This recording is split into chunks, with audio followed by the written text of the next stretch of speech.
Muy buenas tardes tengan todos ustedes.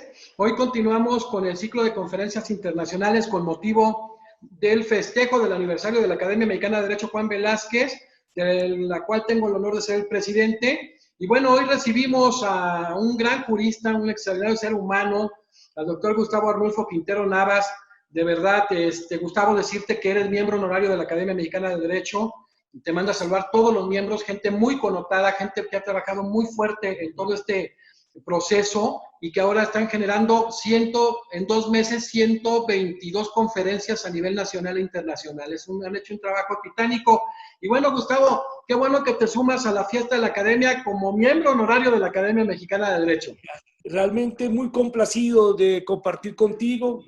Estoy solamente esperando la oportunidad que nos veamos personalmente. Estos tiempos nos lo impiden, pero todo esto no hace sino indicar que es el comienzo de una relación muy, muy bonita con todas las actividades que estás avanzando en México y en el resto del mundo, ¿eh? Muy, muy agradecido y muy complacido.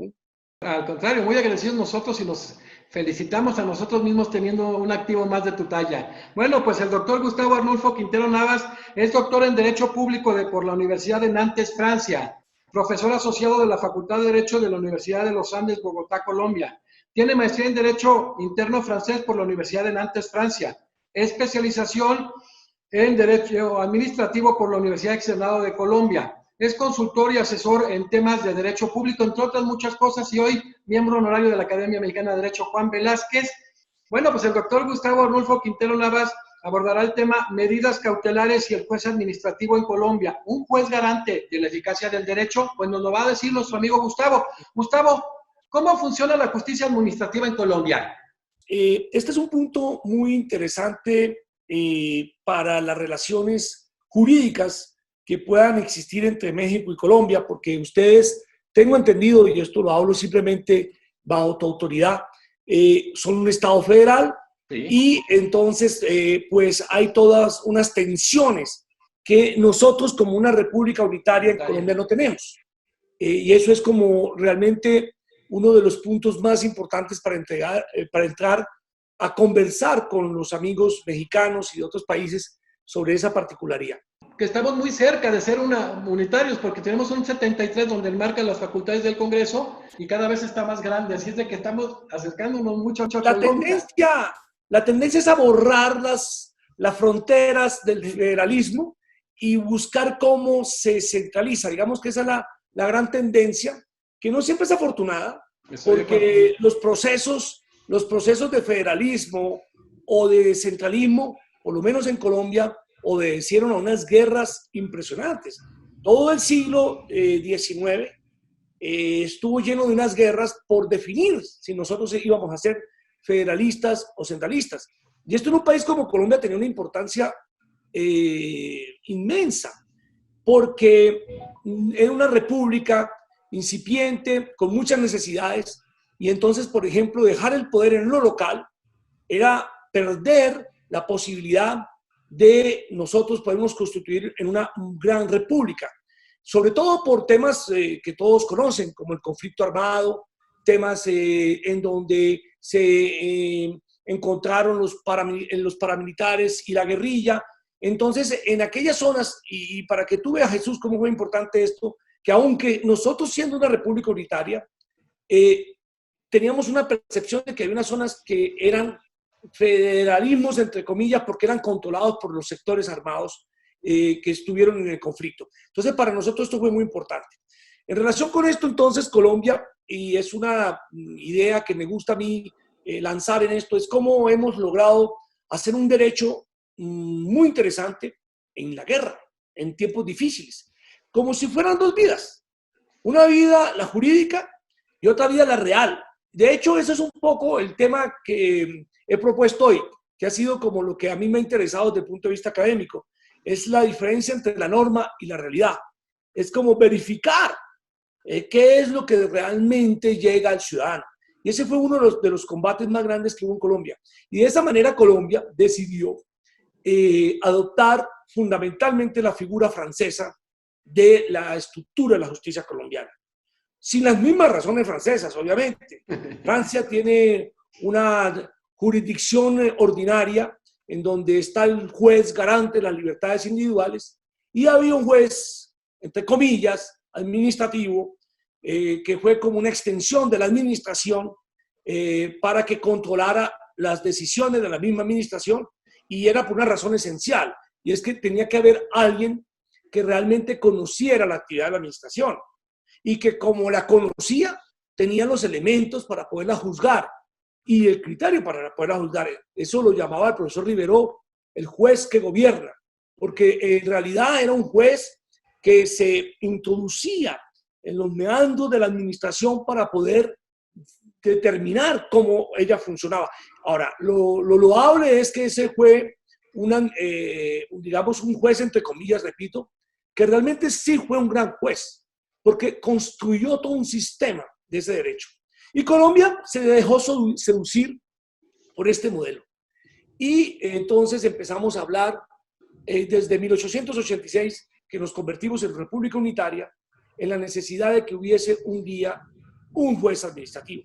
La Constitución de 1886 lo consagra, pero no se desarrolló, sino en los años 20, de 1920, de 1910 a 1920, Colombia comienza a pensar en la necesidad de que haya un juez de la administración y adapta el modelo. Entonces ya es un modelo criollizado, ya es un modelo a la colombiana, en donde sin tener en cuenta los elementos franceses, lo que hace es que crea un juez administrativo sin la especialidad realmente, porque no la teníamos, de ese juez francés, pero sí con las funciones un poco del juez francés, pero solamente para el control de los actos administrativos. No tenía que ver con los contratos del Estado, ni con los daños causados por la administración por los hechos administrativos, accidentes, todo lo demás. Hubo que esperar hasta el año de 1964 para que finalmente en Colombia empezáramos a hablar de una dualidad jurisdiccional, es decir, para que hubiera un juez administrativo y un juez ordinario. Esto no siempre ha sido fácil, la definición de estas competencias. Nosotros que ejercemos la profesión nos hemos encontrado muchas veces a ese gran debate del acceso a la justicia para determinar quién es el juez, si es el juez ordinario o si es el juez administrativo. Porque en realidad al ciudadano común y corriente poco le importa estas finezas de las categorizaciones de una justicia administrativa o una justicia ordinaria. Le interesa es que haya un juez que vaya a dirimir ese pleito que él tiene. En ese sentido, Colombia avanza hacia una justicia administrativa que, hay que decirlo con bastante orgullo, cada día ha sido mucho más profesionalizada. Y en ese mismo sentido, nosotros en Colombia hemos venido cada vez estudiando, cada vez hemos venido tratando de comprender más esta especialidad del derecho administrativo.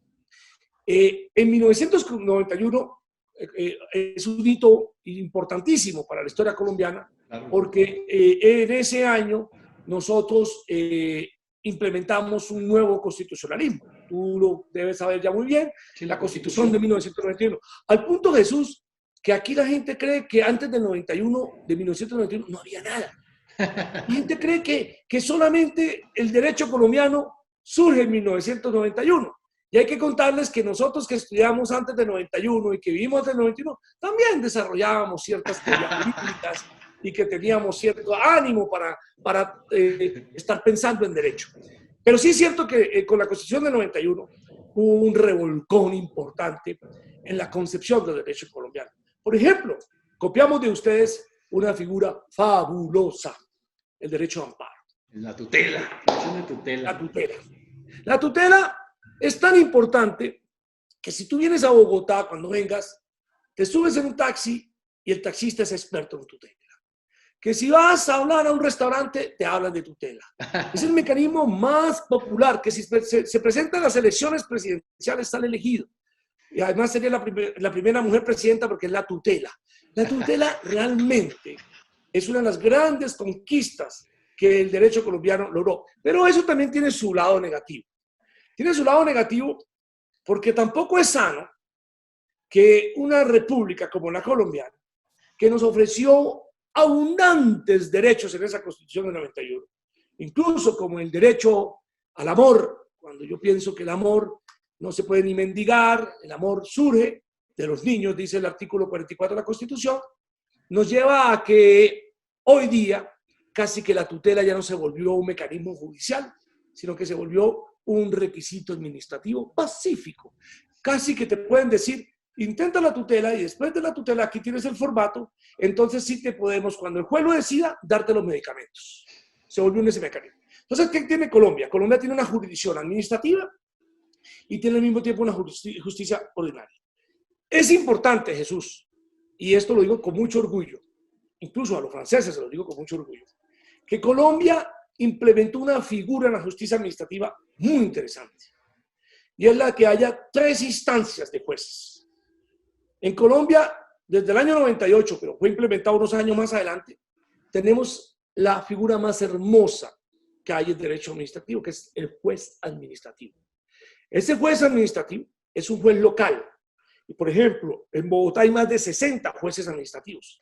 Pero tuvo algo que es fenomenal, y es que democratizó la justicia administrativa. En un país como Colombia, en donde las vías de acceso son difíciles, en donde los lugares son lejanos, que haya un juez administrativo le permite al ciudadano poder tener un abogado más cercano, menos costoso, y la posibilidad de ventilar los procesos en una inmediación que es mucho más apreciada que tener que lanzarse a una élite. Por ejemplo, Francia optó también por 3 instancias, pero las hizo un poco más elitistas. Tiene el Tribunal Administrativo, la Corte de Apelación y el Consejo de Estado.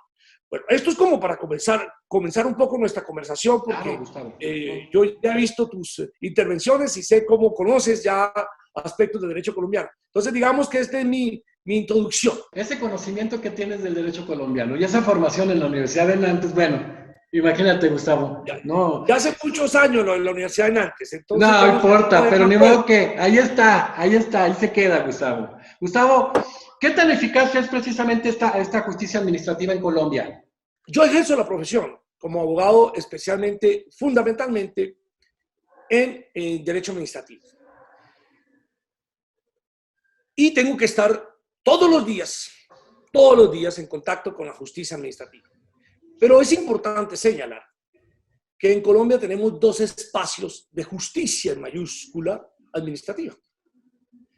Uno de ellos es la sede administrativa, que se está convirtiendo cada vez más en una excelente justicia administrativa. Y luego tenemos el juez. Esto no es en Colombia, digámoslo, tan contundente como puede ser en Francia, en donde el funcionario se formó para ser funcionario y el juez se forma para ser juez. Porque en Colombia navegamos fácilmente entre una y otra opción. Recordemos, por ejemplo, simplemente a título de información, que en Colombia existe un concurso para ser tribunal o juez administrativo. Y es uno de los concursos más difíciles que hay. Y eso le da mucha seriedad a la justicia administrativa. Pero para ser magistrado de alta corte, en este caso el Consejo de Estado, no se requiere pasar el concurso. Es una especie de cooptación, en donde hay una lista propuesta por un órgano de la justicia, y después entre ellos se elige. Pero también hay que decirlo, muchos de esos magistrados del Consejo de Estado vienen también de la justicia, de ser magistrados de tribunal. El Consejo de Estado se ha cuidado mucho y creo que lo hace de una manera muy inteligente. Y esto hay que decirlo también. No es tan fácil cuando se trata de corporaciones tan grandes. Son 31 magistrados del Consejo de Estado y logran esos acuerdos sin acuerdos, es decir, como una dinámica muy propia. Yo, por ejemplo, soy conjuez del Consejo de Estado. Es un honor para mí estar compartiendo el trabajo de los magistrados y verifico cómo ellos tratan siempre de alimentar la composición del Consejo de Estado con integrantes de la justicia, con integrantes del litigio y con integrantes de la academia. Y esto genera una gran riqueza. Claro. Pero tiene un problema, un inconveniente, en mi sentir, lo digo además muy respetuosamente, y es que los eligen por 8 años. Y entonces la jurisprudencia es muy dinámica, tan dinámica, que al ciudadano a veces se le incomodan sus derechos. Porque cuando se intenta la demanda, que puede demorarse 10 años, 12, 15, hay que decirlo también, también hemos avanzado en tiempos. Ya hay demandas que salen en 3 años, 4 años. La jurisprudencia ya no es la misma del comienzo. Por eso ya incluso algunas sentencias que han venido promulgando una idea importante, y es que se debe aplicar el derecho del momento de la demanda para garantizar una seguridad jurídica. Entonces, en relación con esa pregunta de qué tan eficaz es, siempre podía ser más eficaz. Y realmente esto supone un juez valiente también. Pero como yo lo estaba diciendo, tenemos una justicia administrativa en mayúscula. La otra justicia es la que sucede en sede de la administración. Y en sede de la administración se ventilan procesos importantísimos en Colombia. Los de competencia, por ejemplo, todos los de las superintendencias, protección al consumidor. Por ejemplo, los procesos, Colombia es un país que tiene un desarrollo absolutamente afinado en materia de derecho disciplinario. Colombia, si no es el único país del mundo que disciplina incluso a los particulares que ejercen función pública. Hay una gran actividad en eso. El equivalente a la Corte de Cuentas. En Colombia tenemos una Contraloría que es sede administrativa, que después está sujeta al control del juez. Entonces, y aquí vuelvo a mi gran preocupación. Cuando una persona, por ejemplo, es sujeta de una investigación, de una superintendencia, o está sometida a una investigación de la Corte de Cuentas, o a una investigación por parte de la Procuraduría, la eficacia del derecho se la estaríamos pidiendo a esa primera instancia. Porque una cosa es ser profesor y contar los casos, pero otra cosa es padecer el derecho.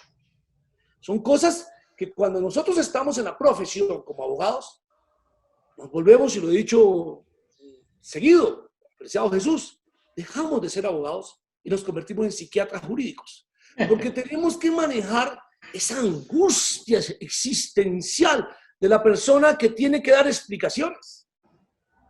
Dar una explicación con la angustia de que el peso de la justicia o de la injusticia puede caer es grandísimo. También hay que detectar que como la sede administrativa también en muchos casos está contagiada de la intervención de la política, es decir, funcionarios recomendados. También a veces hay que verificar si no hay un interés, un desvío de poder, una persecución. Pero en regla general, cada día más, la sede administrativa colombiana es más profesional. Y entonces esto evita que muchas veces se vaya al contencioso, es decir, ante el juez. Pero ya cuando se va al juez, y aquí respondo a la pregunta finalmente, yo sí desearía que el juez fuera más valiente, que el juez fuera más cercano a esas preocupaciones del ciudadano y que, por ejemplo, tomara muchas más decisiones en donde la administración puede ser arbitraria. Por una razón, Jesús, cada vez que el juez deja pasar una arbitrariedad de la administración pone una piedrita más adelante para ser un poquito más arbitraria, y un poquito más arbitraria, y un poquito más arbitraria. Y a veces creo que en ese balance, la arbitrariedad de la administración le va ganando a los derechos del ciudadano. En parte me tocó conocer en un congreso que conferenciamos con Julio César Uribe, que creo que era magistrado del Consejo de Estado, ¿no? Él fue magistrado en los años donde yo hice mi tesis doctoral, de la Sí. sección tercera precisamente. Era valientísimo. Tiene unas sentencias de esas que referencia en Colombia. Fue magistrado de los años 85, 86, por esos años. Yo lo conocí hace como 7 años en un congreso que conferenciamos extraordinario. Qué Gustavo, bueno. Gustavo, ¿cuáles son los mecanismos de protección judicial? ¿Cómo lo definiríamos? ¿Cuáles son los mecanismos de protección judicial de los derechos de los ciudadanos? La acción de tutela que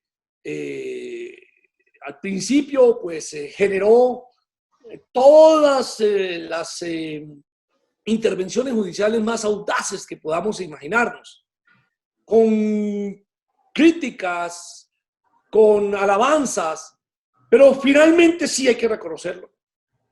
Es la institución estrella de los mecanismos de protección. Sin embargo, era tan buena que la hemos venido poco a poco dañando, poco a poco afectando, poco a poco limitando. Por ejemplo, no hay ninguna duda que la Constitución estableció que cualquier juez de la República de Colombia tenía competencia para ser juez de tutela. Posteriormente, en un artificio jurídico, se presentó una limitación, y es que no todos los jueces, es decir, se establecieron competencias para el juez de tutela, por categorías y demás. Esto ha generado problemas, no lo dice la Constitución así. Sin embargo, hoy día no hay duda, ya sabemos nosotros que hay que cuidar la tutela. La tutela se dice que es un requisito, que es una institución muy fácil, pensada en que cualquier ciudadano lo intente, y después nos vamos dando cuenta que no es tan cierto. Que ciertos casos de tutela hoy día casi que se parecen a las casaciones. Por ejemplo, las tutelas contra las decisiones judiciales. Son de una elaboración, de una filigrana jurídica, que evidentemente hay que tener unos conocimientos muy especializados como para saber que sí puede tener alguna posibilidad esa tutela. Pero tenemos otras, por ejemplo, de acción popular. Acción popular que sobre todo va dirigido a los intereses colectivos. Se ha también constituido en un mecanismo importante de protección de los ciudadanos y sobre todo de la colectividad. Ha sido muy importante en ese sentido. Y finalmente, las medidas cautelares.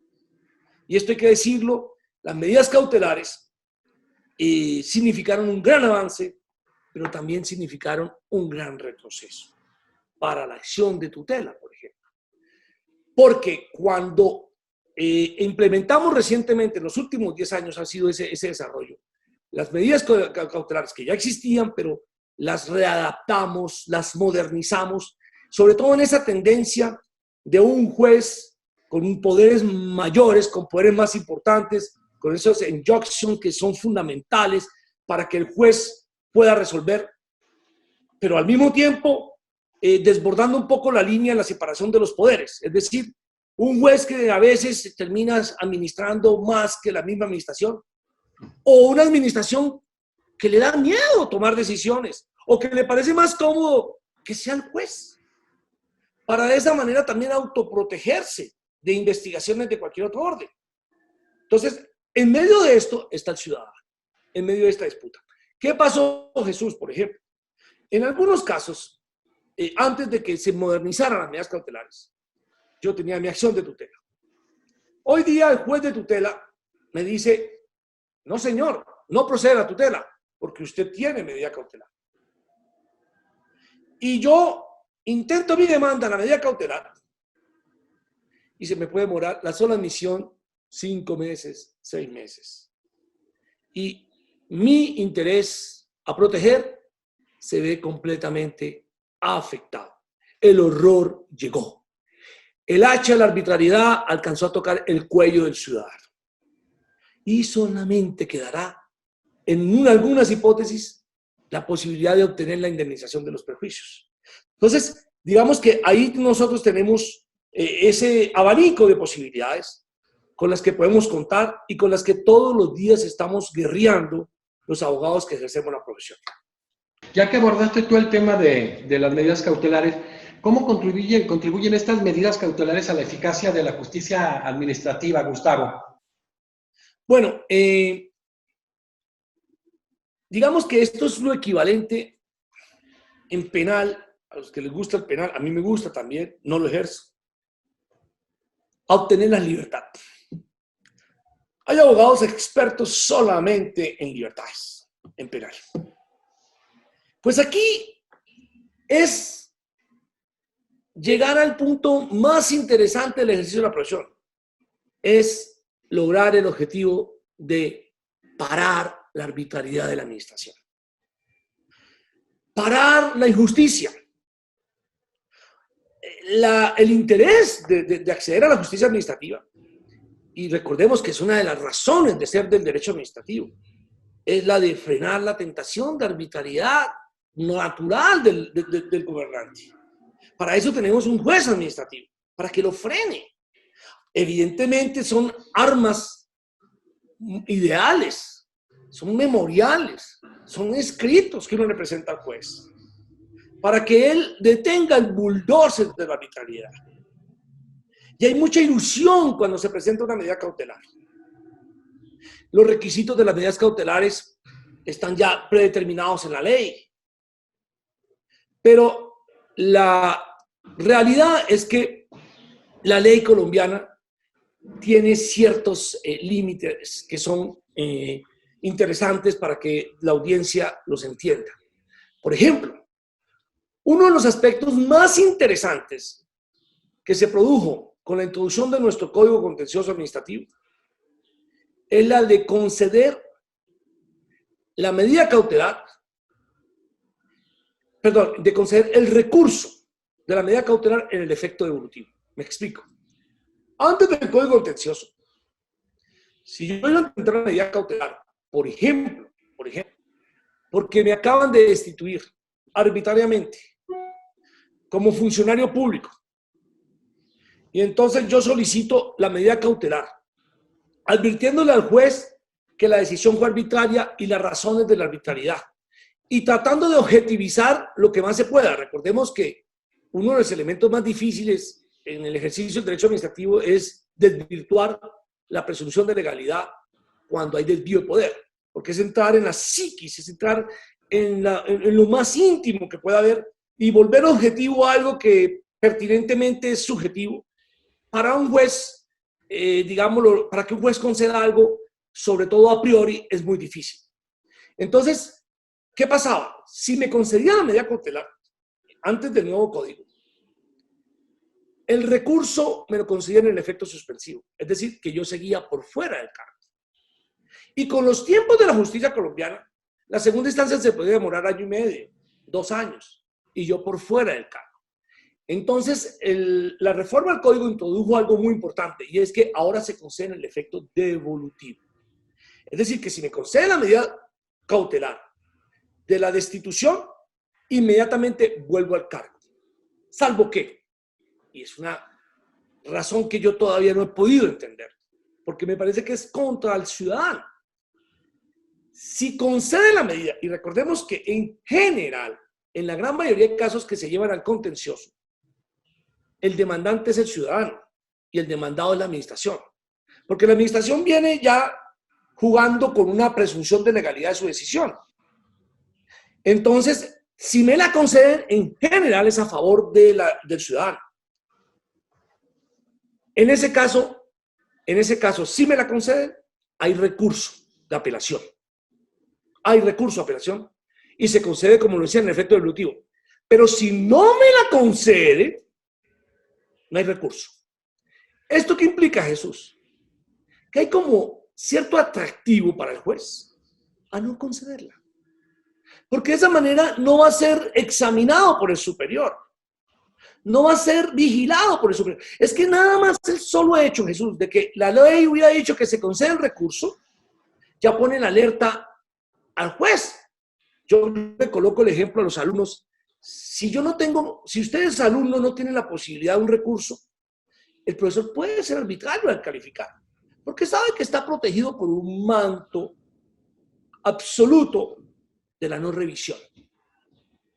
Pero el solo hecho de saber que a mí me pueden revisar, eso incide en una mayor responsabilidad en la toma de la decisión, en un mayor análisis, en un test de ponderación, en un cuidado. Entonces, ese es un punto que me parece interesante. Yo no sé cómo funciona esto en México, pero para mí sí me parece importante que el legislador piense más en el ciudadano que en la administración. Sí. El gran avance del derecho administrativo es bajar de esa prerrogativa de poder público tan absoluta en otros ciclos a una administración más próxima al ciudadano. Entonces, eso es como un poco ese punto que me parece importante, ¿eh?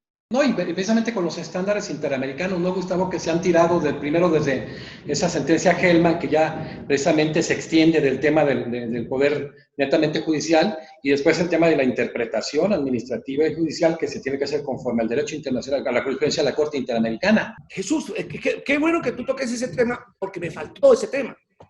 Claro que hoy día las medidas cautelares del sistema interamericano también están permeando en el derecho interno. Recordemos el caso del exalcalde de Bogotá, Petro, sí, que fue destituido, sí, por la Procuraduría General de la Nación. En ese caso, inmediatamente la Comisión Interamericana actuó. Incluso le hizo un gran llamado de atención a Colombia, porque estábamos dejando en manos de autoridades pseudoadministrativas la posibilidad de afectar elegidos popularmente. Es decir, yéndonos a un punto de valores republicanos esenciales, como es el respeto del elegido popularmente. Entonces, lo que se planteaba era que solamente una autoridad judicial podía tener esta posibilidad. Y esto tuvo incidencia, es muy importante eso que tú acabas de anotar, Jesús. Tuvo incidencia para que el Consejo de Estado decretase la medida cautelar.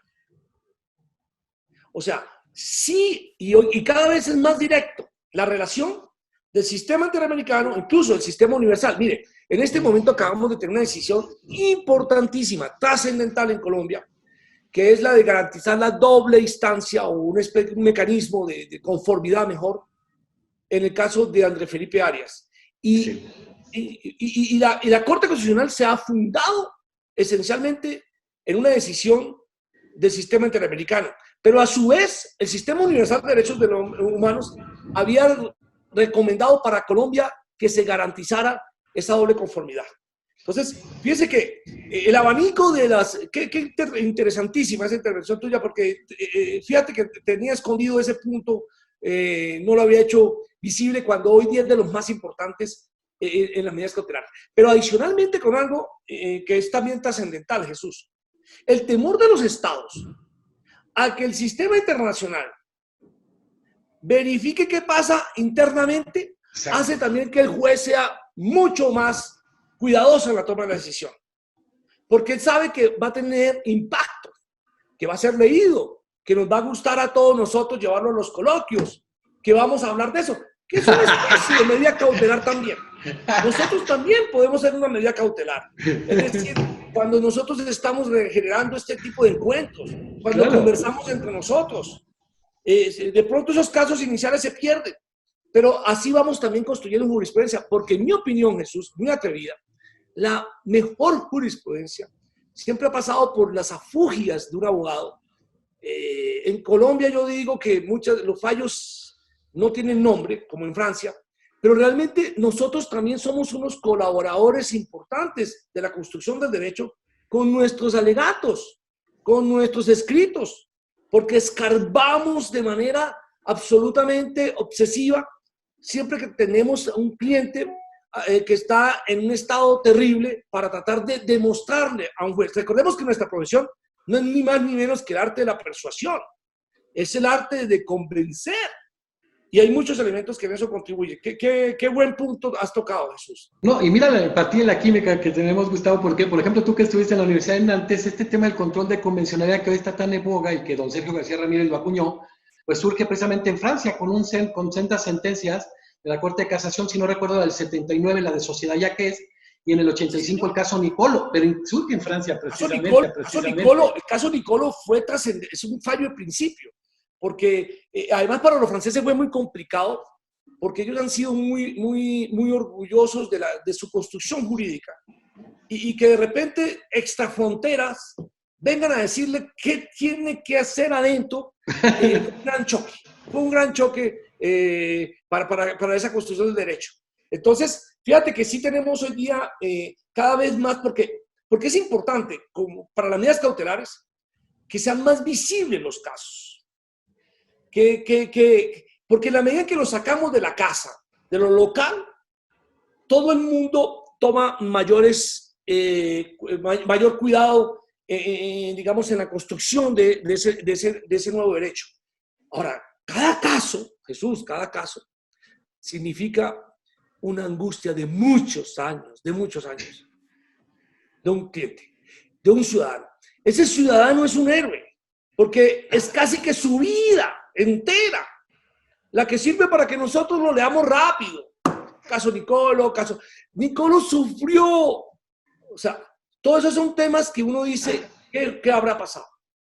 Entonces, a mí me parece muy importante eso. Por eso yo sigo insistiendo, a mí me encanta el trabajo sobre la verificación, mira Jesús, ¿cuántas veces nosotros como profesores no tratamos de hacer el mayor esfuerzo para explicarle a los alumnos ciertas instituciones, ciertas normas? Y vamos al juicio y nos aplican todo lo contrario de lo que uno pensaba que estaba enseñando, al punto que justamente ahí es donde uno acude a esa medida cautelar, donde uno desearía que ese juez tomara esa decisión pensando realmente en lo que está diciendo el derecho. Y desafortunadamente, insisto, muchas veces el juez, por eso ser juez es tan importante. Sí. El juez no puede acostumbrarse solamente a hacer su tarea todos los días de juez, así simplemente. El juez tiene que pensar que cada expediente que tiene un ser humano, y un ser humano que sufre. Mire, yo hasta hace poco descubrí que había un santo para los procesos, que le rezan para que, no me acuerdo cómo se llama. O sea, es tanta la angustia de quien tiene un proceso, porque finalmente un proceso es la gran preocupación del ser humano, es la incertidumbre. Y eso es la cosa más terrible, porque el ser humano se la pasa la vida controlando lo que es incontrolable, la incertidumbre. Y un juicio es eso. Que esto, la verdad, es una charla increíble, querido Gustavo. Gustavo, ¿cuál ha sido el papel del juez administrativo en la protección de los derechos de los ciudadanos, Gustavo? Bueno, yo quisiera, el problema es ese, ¿eh? Y también tengo que decirlo con toda franqueza, ¿eh? Yo soy fundamentalmente abogado y quisiera que el juez, o sea, más que eso, más que cómo es, en primer lugar, yo quisiera que el juez fuese mucho más cercano a ese problema del ciudadano.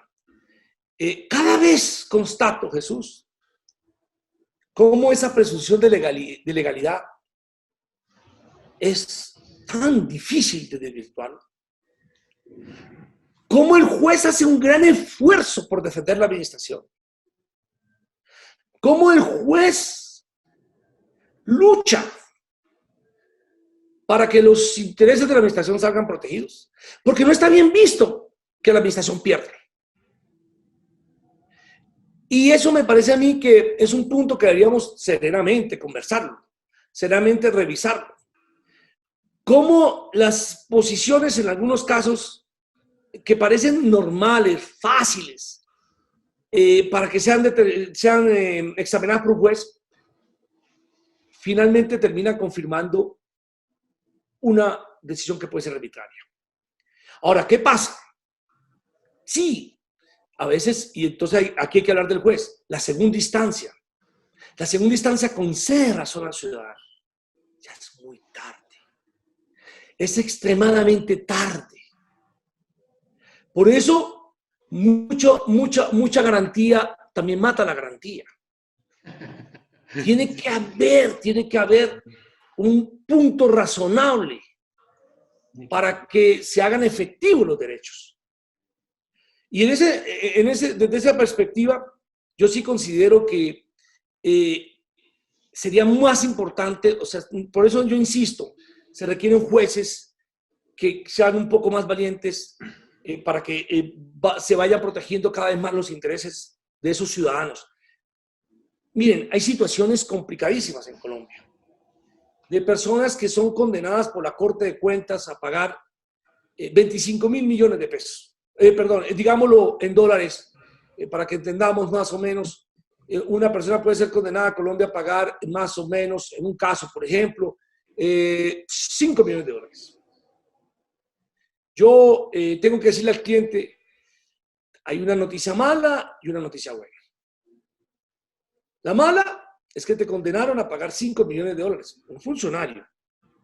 Que yo no entiendo cómo el Estado cree que se los van a pagar. Es imposible. Con unos análisis de culpabilidad, o sea, unos estándares que no corresponden a lo que debería ser, digamos, para que se llegue a la condena. Entonces, la mala noticia, Jesús, es que lo condenaron a 5 millones de dólares. Y la buena noticia es que nunca se imaginó que valiera tanto. Imagínate tú que una persona sea condenada. Entonces, en esos casos, se acude y hay una figura importantísima en el derecho colombiano, la medida cautelar de urgencia. La medida cautelar de urgencia, en mi opinión, no es la que comparten todos los colegas colombianos. Se puede intentar incluso desde que yo estoy en sede administrativa.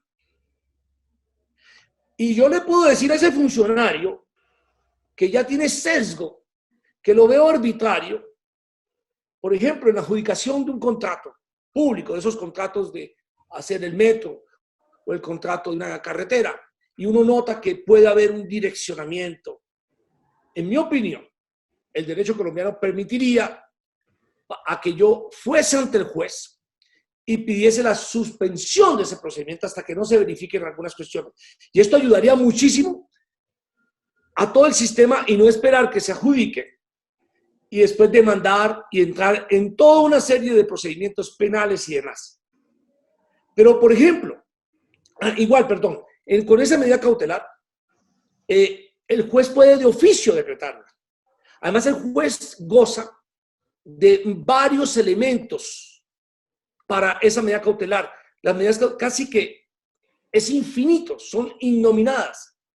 Y uno de abogado es el que tiene que también contribuir en esa creatividad del juez, proponiendo qué puede ser lo que logre que la medida cautelar sea efectiva. Porque al juez no se le van a ocurrir todas las cosas. El juez no está particularmente interesado en que se le ocurran tantas cosas. Y aquí viene un punto que me parece esencial para esta conversación que tenemos los dos. Salvo casos excepcionales, emblemáticos, nosotros sí vemos que pueden funcionar las medidas cautelares. Pero en los casos normales de todos los días, yo creo que sí falta muchísimo más para que se contribuya a que los ciudadanos tengan una justicia más efectiva. Y esto tendría un elemento. Recordemos que de alguna manera las decisiones del juez administrativo son coadministración. Cuando el juez administrativo toma una decisión de una medida cautelar, está lanzando un mensaje contundente a la administración y le está diciendo: yo soy el garante de las libertades de estos ciudadanos, corrija su actuación, porque aquí se le puede caer esa decisión. Pero al revés, si el juez no hace esa tarea, yo repito, la administración cada vez puede estar pensando que puede ir un poquito más lejos, y un poquito más lejos, y un poquito más lejos en la arbitrariedad administrativa. Entonces, ese es un punto que me parece a mí que es importante que lo tengamos en cuenta. Me gustaría aprovechar tu talento y tu cognición jurídica, mi querido Gustavo, porque fíjate que hemos cubierto una parte de Europa, toda América Latina, incluso ya Estados Unidos, y en un diálogo, como tú decías, tan importante que estamos construyendo todos gracias a grandes amigos como tú. Y un juez muy destacado de Paraguay fue el Melgarejo, que es el vicepresidente, tú lo conoces, es del Instituto Panamericano de Derecho Procesal. Señalaba él que para él había 3 puntos muy importantes, que se ha olvidado mucho el derecho procesal de la sentencia. Quiero saber tú qué opinas, y que hay que ir construyendo una teoría general de la sentencia. Luego, que sí valdría la pena encomendar al filósofo del derecho la construcción sobre todo de la motivación. Y un tercer lugar, que generalmente en la práctica el juez tiene la visión primero de decidir y después buscar los fundamentos. ¿Qué opinas de esos temas tú, Gustavo? Me interesa mucho, y sobre todo que estamos generando un diálogo. Yo sí creo que es importante, por ejemplo, cuando estamos hablando de los elementos de la motivación. Incluso esto también va a la sede administrativa. Claro. Cuando se tiene que hacer un ejercicio de motivación, el juez o el funcionario, porque podemos, o sea, de manera universal, los dos están tomando una decisión. Se puede percatar que la decisión puede ser arbitraria, que la decisión no cumple los requisitos. En Colombia, por ejemplo, esto se ha hablado mucho sobre los actos discrecionales y los actos que no son discrecionales. Y el Consejo de Estado colombiano ha venido avanzando muchísimo en que los actos discrecionales también requieren motivación. Porque era una patente de corso la que se le está bajando a la administración para que no motivara las decisiones. Y al motivar la decisión, incluso puede pasar, Jesús, que yo como abogado o como ciudadano destinatario de la decisión, la lea y me doy cuenta que tiene razón la administración. Porque está fundamentada. Esto es como cuando tú calificas un ensayo de un alumno y le dices tienes 4/5 o 4/5/5. Es muy buena nota, pero el alumno no sabe por qué. Claro. Y es fundamental saber por qué. Porque entre más se motive, más se aleja de la arbitrariedad, más genera racionalidad en la decisión y genera mensajes para los ciudadanos. Genera también que cuando alguien quiera intentar un recurso ante la administración o quiera acudir ante el juez, se dé cuenta si vale la pena o no vale la pena. Y para el funcionario que está elaborando la decisión, pues evidentemente también es muy importante, porque en ese momento es que él cae en cuenta de algunos aspectos que de pronto le harán hasta cambiar la decisión. Es un ejercicio intelectual necesario en las sentencias. Es muy importante que se haga todo este elemento. Y ahora, porque es que la motivación es más o menos lo que yo venía hablando sobre la psiquis. Este es lo más difícil, demostrar cuál es realmente la motivación o si se está utilizando la decisión para disfrazar una motivación diferente. Es el estudio más divino que pueda haber, porque es el del desvío de poder, que puede darse por una motivación indebida, por una motivación falsa, por una motivación incorrecta, incompleta, imprecisa. O puede ser una motivación, por ejemplo, con fines altruistas, pero diferentes a los que la ley dice. Puede ser una motivación realmente diferente a la que podía haber tomado. Entonces yo sí creo que es muy importante, y yo no diría que solamente los filósofos del derecho, yo pienso que eso es a todos nosotros. Claro. Nos corresponde simplemente examinar cómo pueden estar motivadas estas decisiones. Eso me parece muy importante, ¿eh? Con esta dialéctica que hemos generado, no nada más en Latinoamérica, en este proceso, es que ha sido maravilloso. Esto será una biblioteca virtual. Qué bueno que participas, mi querido Gustavo. Y la otra que quedaba pendiente, que me gustaría también que me dieras tu opinión, porque sobre todo esta que ya señalamos, dialéctica, señalaba Joel Melgarejo que el juez decide y después busca los fundamentos. O sea, que porque... Pues ya sí, claro. Yo estoy seguro que algunos jueces... sí hacen eso.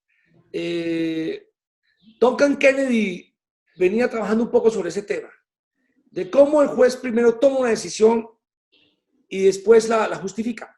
Por eso el derecho, de una manera absolutamente interesante, en algunos asuntos prohíbe, por ejemplo, los fallos de equidad.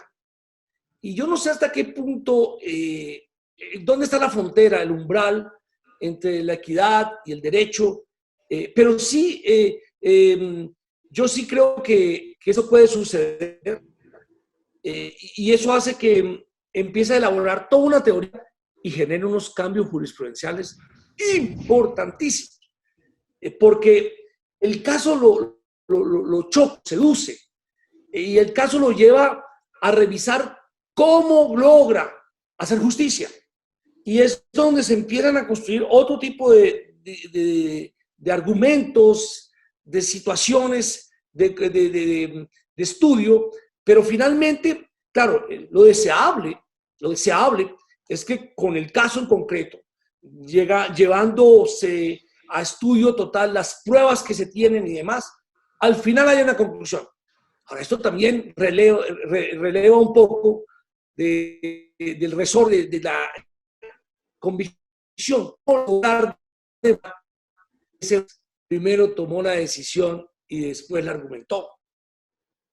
Probatoriamente, digámoslo, para desenmascarar un poco cómo lo hizo, pues es muy difícil también. Porque justamente se va a cuidar tanto, como sabe que lo hizo a propósito, además esto no es mala fe, ¿eh? Puede ser de muy buena fe, pues lo va a justificar mucho más. Mucho más. Entonces, yo que en general me gusta citar un artículo del Código Disciplinario colombiano que exige la imparcialidad del funcionario investigador.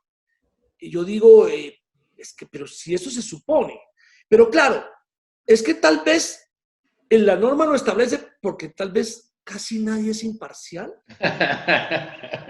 O sea, ¿cómo es desagradable cuando los dos empezamos a conversar y yo tengo una tesis y tú me la golpeas a muerte? A veces se puede uno salir de lo racional y dice, un momento, me sentí agredido y empiezo a buscar cómo la justifico y salvar el honor. Entonces, esos son puntos que también dice uno, bueno, ¿por qué está eso dentro de una norma sobre qué es la imparcialidad? Además, quien monta una teoría del caso, la construye con mucho esfuerzo y le queda muy difícil separarse de ella. Por eso es que se exige muchas veces que quien decida sea diferente a quien investigó. No, extraordinario, Gustavo, la verdad que ha sido un deleite. Y bueno, obviamente que prometerte en tu agenda, que la que tienen todos mis amigos, que es impresionante, pero sí sería muy importante, si después podemos hacer algo, me privilegiaría tú y yo un análisis en este tema del caso, estos dos sentencias francesas, tú que estás tan formado en la Universidad de Nantes, en el caso de la Sociedad Jacques y el caso Nicolo, a ver si nos damos el tiempo. Y después quiero hacer una mesa a nivel Latinoamérica, con relación a grandes procesalistas, al cual estás incluido tú, que eres un jurista de verdad que mi respeto, mi querido Gustavo, y gracias por todo, amigo. Pues bueno, se nos fue el tiempo increíble, la verdad, pero va a haber más oportunidad pasando el mes, de platicar con Gustavo y agendar nuevas actividades conjuntamente con varios de los amigos de América Latina, incluso de Europa. Y hoy, de verdad, a nombre de la Academia Mexicana de Derecho Juan Velázquez, de la cual tú eres miembro honorario, te damos las gracias de participar en tu fiesta, en la fiesta de nuestra academia. Muchísimas gracias, Jesús. Aprovechemos que somos una comunidad privilegiada en el mundo por el idioma. Claro. Nosotros no necesitamos traducciones. No, y que somos hermanos, fíjate. Esta circunstancia privilegiada. Somos hermanos, veo la empatía contigo, con Carlos Luis. En cada país tenemos amigos maravillosos y tenemos una comunidad increíble. Carlos Luis Carrillo, que aprecio muchísimo, con él conversamos todos los días y no tenemos fronteras entre nosotros. Nada, ya estuvo hoy con nosotros en una excelente disertación como la tuya. Entonces vamos a hacer cosas juntos, seguir cosas juntos. Acuérdate que ya eres miembro de la academia, mi querido Gustavo. Gracias. Despedimos hoy conversatorio. Gracias. De veras un deleite estar con el doctor Gustavo Arnulfo Quintero Navas de Colombia, un hombre altamente formado en el ámbito académico, pero en el ámbito profesional, bueno, y como amigo excepcional. Muchísimas gracias y nos vemos en la siguiente conferencia internacional.